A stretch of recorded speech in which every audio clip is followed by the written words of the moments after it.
SI constable యొక్క నిరుద్యోగ యొక్క సమస్యలు అనేది గత 20 రోజులుగా 20 నుంచి 25 రోజుల మధ్యగా ఇక్కడ ఇదే చౌరస్తాలో రోజుకు వర్షం దరుచుకుంటూ చలికి ఎండుకుంటూ వాన అనే వర్షాన్ని కూడా లెక్క చేయకుండా తెలంగాణలోని విద్యార్థులందరూ 5,000 పోస్టులు వద్దు 20,000 పోస్టులు కావాలి అని చెప్పి చాలా ధర్నాలు చేస్తున్నా కూడా ప్రభుత్వం ఇంతవరకు స్పందించలేదు. ప్రభుత్వంలో అసలు కనీసం పిలిచి మాట్లాడదామన్న నాదుడే అనేవాడు లేకుండా పోయిండు. స్టేట్లో ఒక హోమ్ మినిస్టర్ లేడు, ఒక బోర్డుకి ఒక చైర్మన్ ఎక్కడ ఉన్నారో కూడా ఇంతవరకు తెలియట్లేదు. మేము ఏం అడగట్లేదు, వాళ్ళ యొక్క గొంతెమ్మ కోరికలు ఏం అడగట్లేదు. గత 2.5 సంవత్సరాలుగా పోలీస్ నోటిఫికేషన్ లేకపోయేసరికి చాలా మంది అభ్యర్థులు చాలా గందరగోళానికి గురయ్యారు. వాళ్ళ యొక్క వయో పరిమితి కూడా విపరీతంగా పెరిగిపోయింది. ఇప్పుడు చివరిగా గతంలో ఉన్న డీజీపీ శివధర్ రెడ్డి గారు యాన్యువల్ మీటింగ్లో డిసెంబర్ 31వ తారీఖు 17,000 పోస్టులకు ఆర్థిక శాఖ బడ్జెట్ ఒప్పుకుందామని చెప్పారు. దాని తర్వాత కొత్తగా వచ్చిన సివి ఆనంద్ గారేమో 19,000 పోస్టులు 19,882 పోస్టులు ఉన్నాయి, కానీ మేము 5,000 పోస్టులు మాత్రమే ఈ నోటిఫికేషన్ వేస్తామని చెప్తున్నారు. గతంలో సీఎం అఫీషియల్ ట్విట్టర్ హ్యాండిల్లోనేమో 12,000 పోస్టులు ఉన్నాయన్నారు. గతంలో అసెంబ్లీ సమావేశాల్లోనేమో 14,756 పోస్టులు ఉన్నాయన్నాడు. అంటే మమ్మల్ని ఊరించి లాస్ట్కి నీళ్ళల్లో దోసేసినట్టు 5,000 పోస్టులు మాత్రమే ఉన్నాయని చెప్తున్నారు. మీ అందరికీ ఒక చిన్న సంఘటన చెప్తా. నిన్న నాకు నైట్ ఒక 11 o'clockకి ఒక అతను కాల్ చేసిండు అనమాట. గ్రామీణ ప్రాంత విద్యార్థి అతను. మన తొలకరి చినుకులు పడ్డాయి కదా, ఇంటి దగ్గర పత్తి విత్తనాలు కొనటానికని తన తల్లి యొక్క పుస్తల తాడుని తాకట్టు పెట్టి వాళ్ళ నాన్న డబ్బులు తీసుకొచ్చి కౌలుకి విత్తనాలు తీసుకురావాల్సిన డబ్బులను ఈ పోలీసు ఉద్యోగాలు వస్తాయన్న ఆశతోటి ఆ డబ్బులు తీసుకొని ఆ విత్తనాలు కొనాల్సిన డబ్బులు తీసుకొని ఆ పిల్లగాడు అనేవాడు హైదరాబాద్ వచ్చిండు. ఇప్పుడు ఆ పోలీస్ నోటిఫికేషన్ 5,000 అనేసరికి ఆ ఇంటి దగ్గర తల్లిదండ్రులు విత్తనాలు కొనడానికి డబ్బులు లేవు, ఇక్కడ కోచింగ్ ఫీజులు కడతానికి వచ్చిండు. ఆ యొక్క విద్యార్థి యొక్క ఆవేదన ఎవరికి సమాధానం చెప్పాలి? హాస్టల్ ఫీజులు కడుతున్నాడు, రేపు 1వ తారీఖు వస్తుంది, తండ్రికి ఎలా ఫోన్ చేయాలని బాధపడుతున్నాడు. ఈ సమస్య ఎవరికి పరిష్కారం చేస్తారు? ఎవరు పరిష్కారం చెప్తారు? తెలంగాణలోని విద్యార్థుల యొక్క ఆత్మ బలిదానాలు చేసుకున్న తర్వాత, తెలంగాణ తెచ్చుకున్న తర్వాత కూడా ఇప్పటికీ మళ్ళీ తెలంగాణలోని విద్యార్థులు అవస్థలు పడుతున్నారు. అంటే దీనికి సమాధానం ఎవరు చెప్పాలనేది ఇంకా కూడా మాకు నిర్ణయం దొరకట్లేదు అనమాట. ఈ రోజు డీజీపీ ఆఫీస్ ముట్టడి చేసి అక్కడ అరెస్ట్ చేస్తారు. అంటే అరెస్టులు నిర్బంధాల ద్వారా తెలంగాణలోని ఓట్లేసి గ్రామీణ ప్రాంతం నుంచి మా ప్రజాప్రభుత్వం ఏదైనా చేస్తుందని హైదరాబాద్లో అడుగుపెట్టిన విద్యార్థిని స్టేషన్లో ఉంచి అర్ధాకలితో అలమటించడానికి ఈ కారణం. ఇక్కడ మేమేం అడగాలి? 4 జిల్లాలలో ఓట్లేస్తే జీవోనిమ్మని 46 తొలగిస్తా అని చెప్పి ఖమ్మం, వరంగల్, నల్లగొండ, మహబూబ్ నగర్ జిల్లాలో చెందిన మంత్రులు ఒక్కళ్ళు కూడా మాట్లాడకుండా ఈరోజు వాళ్ళని నల్లగొండ సభలో పెట్టుకొని ఆయన గొప్ప అంటే ఈయన గొప్ప, ఈయన గొప్ప అంటే ఆయన గొప్ప అని పరస్పర డబ్బాలు కొట్టుకుంటున్నారు తప్ప ఏ విద్యార్థులు అయితే ఓట్లేసి అధికారంలో తీసుకొచ్చారని చెప్పి రేవంత్ రెడ్డి ప్రమాణ స్వీకారంలో చెప్పిండో ఇవాళ అదే విద్యార్థులను నటి స్టేషన్లో పెట్టి వాళ్ళు ఏసీ కార్లలో తిరుగుతుంటే దీనికి సమాధానం ఎవరు చెప్పాలి? అంబేద్కర్ ఇచ్చిన రాజ్యాంగం 326 ఆర్టికల్ ప్రకారం మనిషి చచ్చేంత వరకు ఓటు హక్కు ఉంటుంది, కానీ పదవి కాలం మాత్రం 5 సంవత్సరాలు అనేది రేవంత్ రెడ్డి గారు ప్రజాప్రభుత్వం అనేది గుర్తుపెట్టుకోవాలి. నిరుద్యోగులతో పెట్టుకున్న ఏ ప్రభుత్వం కూడా మనగడలో లేనట్టు గుర్తించాలి. గతంలో పోలీస్ అభ్యర్థులతో పెట్టుకున్న 2009 అక్టోబర్ 9వ తారీఖు కాంగ్రెస్ ప్రభుత్వం పతనమైంది. తర్వాత 2022లో జీవోనిమ్మని 46 తీసుకొచ్చిన టీఆర్ఎస్ ప్రభుత్వం 4 జిల్లాల్లో కనుమరిగింది. అదే రేవంత్ రెడ్డి మరలా పోలీస్ అభ్యర్థులతో పెట్టుకుంటున్నాడు. రాష్ట్ర యొక్క ఆర్థిక పరిస్థితుల రీత్యా 5,000 పోస్టులు ఇచ్చిన మరో 5,000 పోస్టులు త్వరలో ఇస్తామని చెప్తా ఉన్నారు. ఎప్పుడు ఇస్తారు? ఎలా ఇస్తారు? అసలు ఆ క్వశ్చన్ అడుగుదామంటే కూడా ఎవరు రెస్పాండ్ కావట్లేదు. 5,000 పోస్టులు వేస్తాడు. 1 year prelims, events, mains process, certificate verification ఉంటుంది. 1 year ట్రైనింగ్ ఉంటుంది. నీ ఎలక్షన్ కూడా వస్తుంది కదా, ఇంకా నువ్వు 5,000 పోస్టులు ఎప్పుడు ఇస్తావు? అసలు నేను 5,000 పోస్టులు ఇవ్వన్నారు, నీకు బడ్జెట్ లేదంటున్నావు.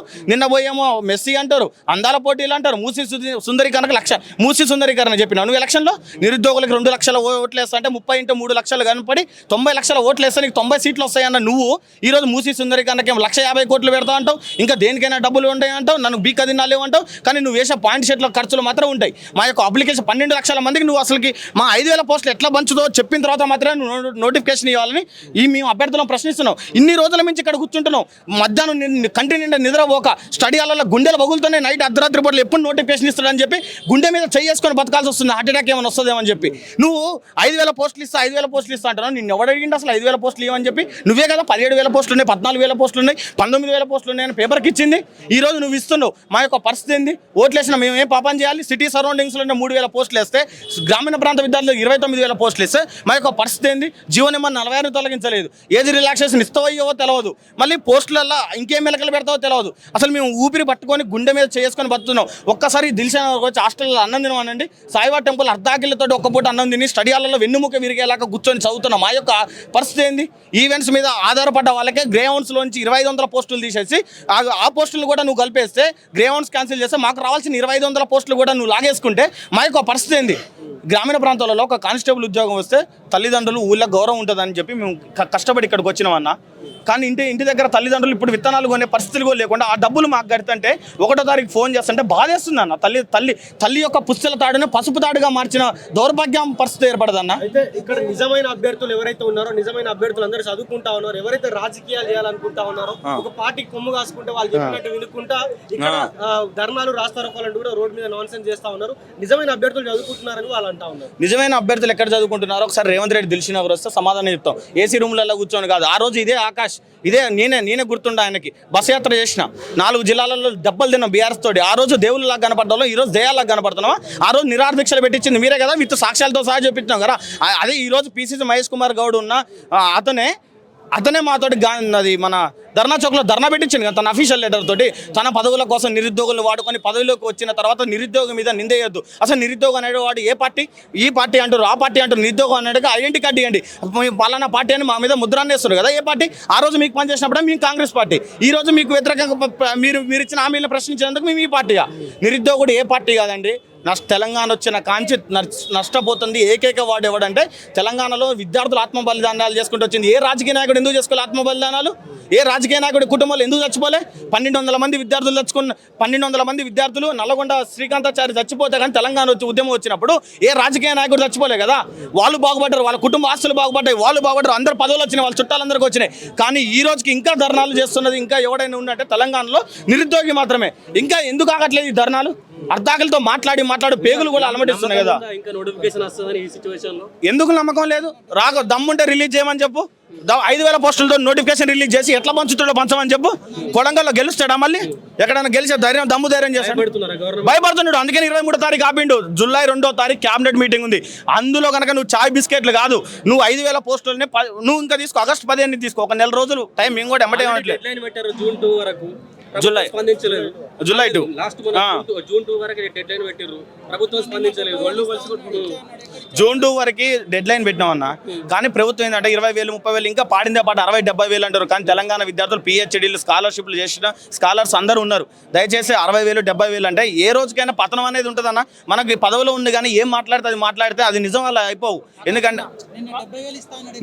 నిన్న 70,000 ఇచ్చాడు, 60,000 ఇచ్చాడు అంటాడు. కానీ అసెంబ్లీలో శ్వేతపత్రం ఇచ్చినప్పుడు మాత్రం 13,742 పోస్టులు మాత్రమే మా అఫీషియల్గా మా ఆయంలో నోటిఫికేషన్స్ ఇచ్చి చెప్పామని చెప్తున్నారు. కానీ కానిస్టేబుల్ అభ్యర్థులు సిటీ సరౌండింగ్లో ఒక్క సీటు రాకుండా ఓడిపోయిన పార్టీలోనే ఇప్పుడు 3,000 పోస్టులు వేస్తా అంటున్నాడు. అంటే తల్లి పాలు దాగి రొమ్ము గుద్దినట్టు కదా. మా గ్రామీణ ప్రాంత విద్యార్థులు ఏం చేశారు? ఎన్ని రోజులని ఇంకా ఈ స్టేజ్లో ఉండాలి మేము?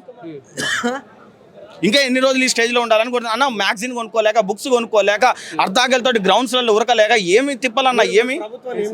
మేము ప్రభుత్వాన్ని ఒకటే డిమాండ్ చేస్తున్నాం. అసలు 25 రోజుల నుంచి 25 రోజుల నుంచి ఇక్కడ ధర్నాలు చేస్తున్నా, ఎంతో మంది ఆ మనో ఆవేదనకు గురవుతున్నా, ఎక్కడెక్కడో ఉన్న మీడియాలు అన్నీ కూడా స్పందిస్తున్నా, సోషల్ మీడియాలో మొత్తం వైరల్ అవుతున్నా కూడా కనీసం పిలిచి మాట్లాడే నాదులు లేడా? అంటే ఎవడెవడో ఆంధ్ర రాష్ట్ర ఇతర రాష్ట్రాల నుంచి వచ్చిన వాళ్ళనేమో పిలిచి పరోక్షణాలు పెడతారా? ఓట్లేసిన నిరుద్యోగులనేమో నడి రోడ్డు మీద కూర్చోబెడతారా? ఏ ఒక్క నా కొడుకైనా, నేను చెప్తున్నా, ఇది అన్అఫీషియల్ చెప్తున్నా, ఒక్క నా కొడుకైనా మా వీడియోలు చూసి వర్షంలో దర్శకుంటూ పోయినాం, రాలి మలకపేట దాకా ఉరికినాం, కేసులు పెట్టించుకున్నాం. 1200 మంది మీద 12 మంది మీద కేసులు అయినాయి. ప్లకార్డులు కొట్టి ఈ రోజు ఇక్కడ పట్టుకోవడానికి పార్టీలు అంటున్నారు. నా కొడుకులు ఒక్కళ్ళని చెప్పాలి. ఇక్కడ ఒక్కడైనా ప్లకార్డులు కొట్టించుకోవడానికి కూడా డబ్బులు లేవు. ప్లకార్డులు రేపు 1వ తారీఖు వస్తుంది, హాస్టల్ ఫీజు కట్టడానికి కూడా డబ్బులు లేవు. ఒకడు ఆ పార్టీ అంటారు, ఈ పార్టీ అంటారు. ఈ కొడుకులంతా పార్టీలు మారి వచ్చిన వాళ్ళు కదా. ఈ పార్టీ ఆ పార్టీ వీళ్ళంతా స్థిరంగా ఉండి అలానే పార్టీలో పుట్టి వచ్చిన వాళ్ళ కాదు. ఇప్పుడు మొన్న బల్మూరి వెంకట్ వాళ్ళని వీళ్ళని కలిసారు కదా, ఏం చెప్పారు మరి? అందరూ కలిసి చూస్తున్నాం, పరిశీలిస్తున్నాం. ఏం పరిశీలిస్తారు? ఇంతవరకు నిరుద్యోగులను పిలిచి ఒక్కరోజున మాట్లాడిరా? మన మహేంద్ర అన్న ఉన్నాడు, ఆ రోజు బస్సు యాత్రకి పిలిచి బొట్టు పెట్టి తోలిర్రు, విజయయాత్రకు తోలినట్టు తోలిరు. మరి గెలిపించుకొని వచ్చినప్పుడు అందరు కలిసి పిలిచి మాట్లాడాలి కదా. ఇంతవరకు స్టేట్ హోమ్ మినిస్టర్ ఉన్నాడా? ఎవరిని కలిసి సీఎం దగ్గర మనల్ని బోనిస్తారా? బోర్డు చైర్మన్ ఇంతవరకు కలిసి అసలు మీకైనా కనపడ్డా? ఇంత ధర్నాలు జరుగుతున్నాయి, ఒక స్టేట్మెంట్ ఇచ్చిందా? డీజీపీ గారు ఏమో నాకు ట్రైనింగ్ సెంటర్లో ఇవ్వడానికి లేదా అని అంటాడు. గ్రే హౌన్స్ని రద్దు చేసి 2,500 పోస్టులు మాకు పొట్టగొట్టిండు. మేము ఎవరిని అడగాలి? ఇచ్చిన చిత్తు కాగితాలు, వినతి పత్రాలు ఏమో చెత్త బుట్టలు వేస్తున్నారు. దానికి పరిష్కార మార్గం లేదు. ప్రజావాణి అని పెట్టారు. ఆ ప్రజావాణిలో మాట్లాడేటోడే దిక్కు లేదు. ఆయన చిన్నారెడ్డిని పోయి అడిగితే నాకే పదవి లేదు, మీకేం చెప్పానని అంటాడు. ఎవడు పదవుల కోసం కొట్లాడుకుంటారు? అసలు మీరంతా ఎవడు గాంధీ భవన్లో పల్లి బఠానీలు అమ్ముకుంటూ మా యొక్క రక్తాన్ని చిందించి మీకు కొబ్బరి వండాల రూపంలో, మా చర్మాన్ని చీల్చి శాల్వాల రూపంలో మీకు కప్పిన మేము కదా. ఎక్కడ గుర్తుపోయిన ఈ మొక్కలు? మా మొక్కలు తెలియదా? మా ఆవేదన తెలియదా? ఒక్క నా కొడుకన్నా పిలిచి నెల రోజులు అవుతుంది కదా కొట్లాడ బట్టి. మధ్యాహ్నం కంటి నిండా నిద్రపోయి 30 రోజులు అవుతుంది. కళ్ళమ్మ నీళ్ళు కారుతున్నాయి కదా. 30 రోజులు అవుతుంది కంటి మీద నిద్రపోయి. ఒక్క నా కొడుకన్నా ఫోన్ చేసి కనీసం రాండి మాట్లాడదాం, చర్చలకు మాట్లాడదామని ఒక్క నా కొడుకు లేడు. ఏం పార్టీలు, ఏం పదవులు? మీ పదవుల కోసం సిగ్గుండాలి మీకు ఏమైనా మాట్లాడటానికి కూడా. తిట్టాలన్నా కూడా సిగ్గు అనిపిస్తుంది మాకు మాత్రం. ఇంకా ఎంతకంటే దౌర్భాగ్య స్థితిలో తీసుకొస్తారు తెలంగాణ విద్యార్థులని. పాపను సిగ్గు శరం అనిపించట్లేదా? 41 సిటీలో రాకపోతే మేము కదా మా తల్లిదండ్రుల యొక్క కష్టాలు రక్తం మాసాలు మాట్లాడి ఒక్కసారి వీడియోలు కనపడట్లేదా మేము మా యొక్క ఆర్తనాదాలు? ఒక్కడన్నా పిలిచి 5 నిమిషాలు మాట్లాడండి. ఇప్పటికైనా చెప్తున్నాం, 5 నిమిషాలు పిలిచి మాట్లాడండి. మాకు మేము చెప్పే వాస్తవాలు తప్పైతే గన్ పార్క్ దగ్గర ముక్కు నాలుగు రాసి ఇదే దిల్సుఖ్నగర్ నుంచి వెళ్ళిపోతాం. ప్రభుత్వానికి ఇచ్చే ఉద్దేశం ఉంటే పిలిచి మాట్లాడాల్సిన అవసరం కూడా లేదు. అసలు ప్రభుత్వం ఉందా? అసలు ఈ రాష్ట్రంలో ప్రజాప్రభుత్వం అని చెప్తున్నా కదా, ప్రజాప్రభుత్వం కాదు, పనికి మాలోళ్ళు ఉన్నారు అందరూ. ఈ ప్రజాప్రభుత్వంలో అందరూ కూడా పనికి మాలు ఉన్నారు. ఒక్కరిని కూడా సోయలేదు. దాదాపు 30 రోజులు ధర్నా దొరుకుతుంది, రాస్తా రోకలు దొరుకుతుంది, తెలిసిన అడ్డగా మార్చుకొని ఇలా నిరుద్యోగులందరూ కూడా అర్థనాలు పడుతుంటే కనీసం వినటోళ్ళు లేడా? వీళ్ళు ఏ పార్టీ మార్చారు? రేవంత్ రెడ్డి ఏ పార్టీ? బీజేపీ, బీఆర్ఎస్, ఇలా కాంగ్రెస్. రేపు ఏ పార్టీ కూడా తెలియదు. మమ్మల్ని అంటారా వీళ్ళు పార్టీ మార్చారని? మీ పార్టీ కోసం మీరు గెలవాలని మీ బొమ్మరా హాస్పిటల్లో, మీ వికారాబాద్లో, మీ పరిగిలో బస్ యాత్రలు చేసిన వ్యక్తిని నేను. మిర్యాలు కూడా మా మీద దండయాత్ర చేస్తే ఆ రోజు మా కడుపు కాలి మేము బయటకు వస్తున్నాం అని చెప్పి నిరుద్యోగులు చెప్పి తల్లిదండ్రులు చెప్పి సాగిల దండాలు పడి పోరాడబడి మా తల్లిదండ్రులు ఓట్లు ఇప్పిస్తున్నాం. ఇలా ఎక్కడ పోయారు? ఎక్కడ పోయిన బల్మురేగడు ఏం మాట్లాడతాడు? ఏమన్నా బల్మురేగడు చూస్తా తప్పకుండా. ఏం చూస్తావు? ఎన్ని రోజులు చూస్తావు? చెప్పు. ఇలా మర్చిపోయినావా? నువ్వు గెలిచిన రోజు నా భుజాల పైన వేపించుకొని యశ్వంత్ మొత్తం తిప్పినా మర్చిపోయినా? బల్మూరు వెంకట్ మర్చిపోయినా? ఇలా ఎంతమంది బాధపడుతాం? కనీసం మంత్రి అయినా, ముఖ్యమంత్రి అయినా, ఎమ్మెల్సీ అయినా, కనీసం కార్యకర్త అయినా మాట్లాడా? ఒక్కడన్నా ఏ నా కొడుకైనా కూడా మాట్లాడుతున్నా ఇక్కడ? ఎవడైనా ఇలా ఏం తప్పు చేసినావని అంటే వీళ్ళని గెలిపించి అధికారం తీసుకొచ్చి తప్ప అంటే ఓట్లు మాయి, సీట్లు మీకు, లాఠీ దెబ్బలు మాకు, ఎఫ్ఐఆర్లు మాకు. ఇలా జైల్లో పోతే కాళ్ళు గుంజుకుంటూ తంతురా మమ్మల్ని. ఇలా పోలీసులు పెట్టి అరెస్టులు, ఇలా ఎఫ్ఐఆర్ చేపిస్తారా? ఆ రోజునేమో గన్ పార్క్ సైడ్ రండి ప్రగతి భవన్ ముట్టడి చేయని చెప్పారు. ఇలా అదే గన్ పార్క్ ప్రగతి భవన్ ముట్టడి చేస్తే మా మీద అరెస్ట్ చేస్తారు. ఎవరందరూ ఎవరండి వీరందరూ? ఏం తెలుసని వీళ్ళకు? ఇలా తెలంగాణ ఉద్యమం చేసిన వీళ్ళు ఏం తెలుసని? ఇవాళ పల్లి పట్టానికి మనకి రాడు కాంగ్రెస్ పార్టీ కార్యకర్తలు. ఇవాళ ఏం అడుగుతున్నాం? పిల్లలు ఏం అడుగుతున్నారు? మీరు ఏం మాట్లాడుతున్నారు? నిన్న నల్గొండ సభలో మాట్లాడుతున్నారు 70,000 ఉద్యోగాలు ఇచ్చినాం. ఎవరికి ఇచ్చినా ఆయన పీక్ ఉద్యోగాలు? రా దమ్ముంటే రా, అశోక్ నగరో దిల్సుఖ్నగర్ అడ్డకు రా, మాట్లాడతాం. ఎవరికి ఇచ్చిన ఉద్యోగాలు? నువ్వు సీఎం ఉన్నంత సేపే నీకు గౌరవం. ఒక్కసారి కనుక మేము రాజ్యాంగం కాదు, రాజ్యాంగ పదవి కాదని మేము పక్కన పెడితే మీరు కూడా ఉండరు. మేము ఇది చాలా కోపంతో ఆక్రోధంతో అంటున్న మాటలు ఇవి. ఎందుకంటే మేము రాజ్యాంగాన్ని గౌరవిస్తున్నాం కాబట్టి ఆ రాజ్యాంగ పదవి బెదిరిస్తా ఉన్నాం. బరాబర్ బెదిరిస్తాం. మా కష్టమే అది, మా రక్తం. కాంగ్రెస్ పార్టీ మా రక్తాన్ని చిందించి కాంగ్రెస్ పార్టీ గెలిపించినాం. బరాబర్ బెదిరిస్తాం. ఏ నాయకులకైనా బెదిరిస్తాం. ఇలా మేము లేకుంటే కాంగ్రెస్ పార్టీ లేదు. 33 లక్షల మంది అందరూ ఓటేస్తేనే ఇలా కాంగ్రెస్ పార్టీ గెలిచింది. 33 లక్షల నిరుద్యోగులు బయటికి వచ్చి ఆ రోజు బీఆర్ఎస్ పార్టీ పక్కన పెడితే ఇలా కాంగ్రెస్ పార్టీ వచ్చింది. బరాబర్ బెదిరిస్తాం. మా రక్తం చుక్క అక్కడ రోడ్డు మీద పడేసి ఇలా ఓట్లుగా మార్చి, సిరా చుక్కగా మార్చి ఇలా ఓట్లు ఇప్పించినాం. ఎవరికి భయపడాల్సిన అవసరం లేదు. ఏ పార్టీ దగ్గర పోవాల్సిన అవసరం మాకు లేదు. ఎందుకంటే మీరే రంగులు మార్చి, రక్తాన్ని మార్చి మా దగ్గరకు వస్తున్నారు. కానీ మేము ఏ వ్యక్తి దగ్గర పోయి అది కావాలి ఇది కావాలి లేదు. మీరు ప్రభుత్వంలో ఉన్నారు, ప్రభుత్వం పెద్దగా ఉన్నారు. మాకు కావాల్సిందేంది? 5,000 వద్దు, మాకు 5,000 సరిపోవట్లేదు. ఈ 3 జిల్లాలకు సరిపోతాయి, మిగతా 30 జిల్లా నిరుద్యోగులు అన్యాయం అయిపోతారని చెప్పేసి మాట్లాడుతుంటే ఇవాళ ఒక్క ఎమ్మెల్యే అయినా, ఒక ఎమ్మెల్సీ అయినా మాట్లాడారా?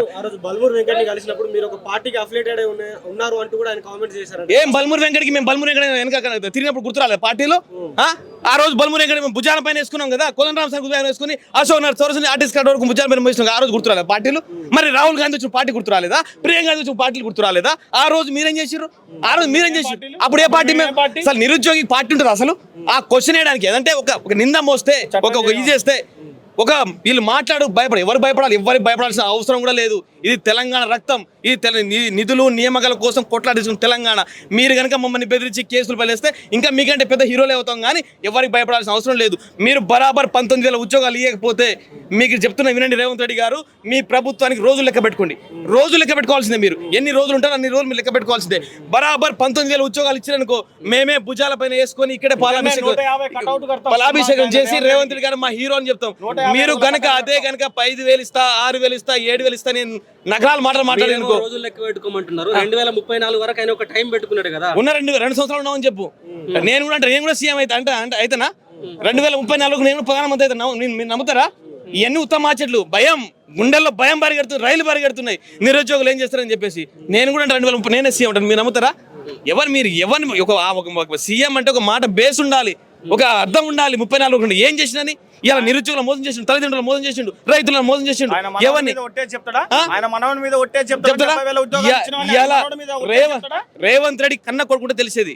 రేవంత్ రెడ్డికి ఒక కన్న కొడుకు ఎదిగి వచ్చిన కొడుకుంటే తెలిసేది ఇవాళ. ఆ కొడుకు ఎదిగి వచ్చిన కొడుకు ఉద్యోగం లేకపోతే దిల్షుక్ నగర్లో, అశోక్ నగర్లో సాయిబాబు అన్నం తింటే తెలిసేది. ఆ బాధ ఆ పెయిన్ తెలిసేది. ఆ కొడుకు లేడు కాబట్టి ఇలా ఆయన మాట్లాడుతుండు. ఇలా ఒక కూతుర్ని పెళ్లిచ్చి చెప్పించింది కాబట్టి ఏం బాధ లేదు. కానీ ఆయన లాంటి కొడుకులు మేము ఉన్నాం బాధ్యతగా స్వీకరించిన తర్వాత కూడా ఆయన మాట్లాడడం బాధాకరమైన విషయం. మీరు బరాబర్ చెప్పుకోండి, బరాబర్ చెప్తున్నాం. ఈ తెలంగాణ నిరుద్యోగుల సాక్షిగా చెప్తున్నాం. మీరు కనుక 19,000 ఉద్యోగాలు లేకపోతే మాత్రం మీరు రెడీ పెట్టుకోండి లెక్కలు. మీరు ఇంతమంది రోడ్డు మీదకి వచ్చినా కూడా మళ్ళీ ప్రభుత్వం క్యాబినెట్ మీటింగ్ అయిపోయిన తర్వాత కూడా వాళ్ళు పట్టించుకోకపోతే మీరు ఏం చేయాలి? ముట్టడిస్తాం. ఖచ్చితంగా 15 లక్షల మంది అంటే మేము ఈ 15 లక్షల మంది కోసం 5 మంది విద్యార్థులు తాగాలనే చేస్తాం. రాకపోయినా చరిత్రలో మిగిలిపోతాం. తెలంగాణ రావడానికి శ్రీకాంత్ చారి బలి చేసుకున్నారు. వాస్తవం. ఒక్క శ్రీకాంత్ చారి బలిదానం వల్లనే తెలంగాణ వచ్చిన విషయం అందరికీ తెలిసిన విషయమే. మా అలాంటి ముందు 5 వర్షంలో ఏమైనా చేసుకున్నారు అనుకో ఏమైతుంది ప్రభుత్వం?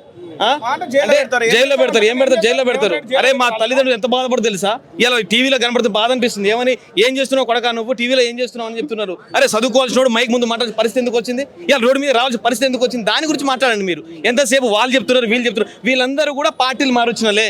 వీళ్ళు ఏక పార్టీ కాదు. వాళ్ళు చేసే సంసారం చేస్తే వ్యభిచారమా? ఇప్పుడు నోటిఫికేషన్ వస్తాయని చెప్పేసి ఎదురు చూస్తున్నా ఈ కోచింగ్ అభ్యర్థులు ఎవరు ఉంటారో వాళ్ళ పరిస్థితి ఎట్లా ఉంది అసలు? మీరు నాకు చెప్పాల్సిన అర్థం కదన్నా. మీరు వెనక చాలా మంది నిరుద్యోగులు ఆస్పిరెంట్స్ కళ్ళకు ఒత్తులు పెట్టుకొని చూస్తున్నారు. కాంగ్రెస్ పార్టీ వస్తే ఉద్యోగాలు వస్తాయని అనుకున్నారు. ఇలా కాంగ్రెస్ పార్టీ ఉద్యోగాలు ఇవ్వట్లేదని చెప్పి ఏడుస్తున్నారు. ఒకడు ఇలా రూమ్లలో ఏడుస్తారు. చదువు రానుడికి మేము సీఎం చేస్తే గట్టినే ఉంటుందా అన్న? మనం నమ్మి పలికిచ్చి ఇలా గెలిపిస్తే మమ్మల్ని ముంచెత్తిన్నానని చెప్పేసి ఒక్కొక్కటి ఏడుస్తుంటే బాధ అనిపిస్తుంది. ఇలా మాకు కూడా కన్నీళ్ళు వస్తున్నాయి. ఏం చేయాలి? ఏం ప్రభుత్వం ఇది? మా ప్రభుత్వానికి తెప్పిస్తే ఇలా మా ప్రభుత్వం అనుకుంటే మమ్మల్ని ముంచే ప్రభుత్వం ఏర్పడిందని బాధ అనిపిస్తుంది. పార్టీలు అంటకడం ఏంది నాకు అర్థం కాదు. మీరే పెళ్లిలోకి పోతారు, వాళ్ళు కలుసుకుంటారు. ఇప్పుడు పెళ్లిలోకి పోతారు. హరీష్ రావు, కేటీఆర్, మన బట్టి విక్రమార్క పెళ్లి వేరు. వాళ్ళందరూ ఒక పార్టీ అయినా మరి మేము సమస్యల మీద ప్రతిపక్షం దగ్గరికి, ప్రజాస్వామ్యంలో ప్రతిపక్షం దగ్గరికి వెళ్ళొచ్చు. మేము మేము బీజేపీ దగ్గరికి వెళ్ళినాం, బీఆర్ఎస్ దగ్గరికి వెళ్ళినాం, గవర్నమెంట్ మన కాంగ్రెస్ దగ్గరికి వెళ్ళినాం, వాళ్ళ దగ్గరికి వెళ్ళినాం. అంటే వాళ్ళు పార్టీలు చేసుకోవచ్చు, వాళ్ళు కలిసి కూర్చోవచ్చు, వాళ్ళు పెళ్లిళ్ళకి రావచ్చు. కానీ నిరుద్యోగులు పోయి ఆ పార్టీని కలవగానే వాడు ఆ పార్టీ, వీడు ఈ పార్టీ. ఏ పార్టీ అసలు ఏం పార్టీలు కానీ అడ్డంగట్టడం ఏంది? సిగ్గు శర్వాలు ఉండాలి. ఆ పార్టీలు ఏంది? తెలంగాణలో అదే అవుతుంది అన్న. ఇక్కడ ఇంతమంది దగ్గర ఉన్నాయి కదా, మరి మా పార్టీలు సపోర్ట్ చేస్తే ఫ్లకార్డులు ఎందుకు లేవన్నా మా చేతిలో? ఒక జిరాక్స్ కాగితం కూడా లేదు ఎందుకన్నా? చిరిగిన చెప్పులు ఎందుకు వేసుకొని వస్తా అన్న మేము? I requested honourable CM Revanth Reddy గారు జూలై 2వ తారీఖు జరిగే క్యాబినెట్ మీటింగ్లో 5,000 పోస్టులను 19,000 పోస్టులుగా, వయో పరిమితిని 36 సంవత్సరాలుగా, జీవో నెంబర్ 46 తొలగిస్తున్నట్టు తక్షణమే ప్రకటించాలని దాన్ని విజ్ఞప్తి చేస్తూ 15 లక్షల మంది గ్రామీణ ప్రాంత విద్యార్థుల తరపున కోరుకుంటున్నాం sir. Thank you. Hit TV app, ఇందులో short news, live news, entertainment shows, movies, digital magazines తో పాటు మీ జిల్లా వార్తలను కూడా ఫ్రీగా చూడొచ్చు. ఇంకెందుకు ఆలస్యం? వెంటనే హిట్ టీవీ యాప్ ని డౌన్లోడ్ చేసుకుని ఫ్రీగా ఎంటర్టైన్మెంట్ పొందండి. Hit TV app. Hit TV app. Please download hit TV app. Hit TV app ని ఫ్రీగా డౌన్లోడ్ చేసుకొని ఎంజాయ్ చేయండి. మీకు నచ్చిన ఎంటర్టైన్మెంట్ కోసం హిట్ టీవీ యాప్ ని ఫ్రీగా డౌన్లోడ్ చేసుకొని ఎంజాయ్ చేయండి. హిట్ టీవీ యాప్ ని డౌన్లోడ్ చేసుకుని ఆస్వాదించండి, ఆశీర్వదించండి. ఇంతమంది సెలబ్రిటీలు హిట్ టీవీ యాప్ ని డౌన్లోడ్ చేసుకోండి అని చెప్తున్నారంటే ఎంత మంచి యాప్ ఆలోచించండి. అమెరికా అమెరికా అమెరికా అమెరికాలో చదవాలనుకునే వాళ్ళకి విశ్వసనీయమైన పేరు మన శౌర్య కన్సల్టెన్సీ. UK లో 1 year masters, UK లో 1 year masters, 2 years work permit up to 5 years visa. Contact Saurya Consultancy. Contact 89851 89851.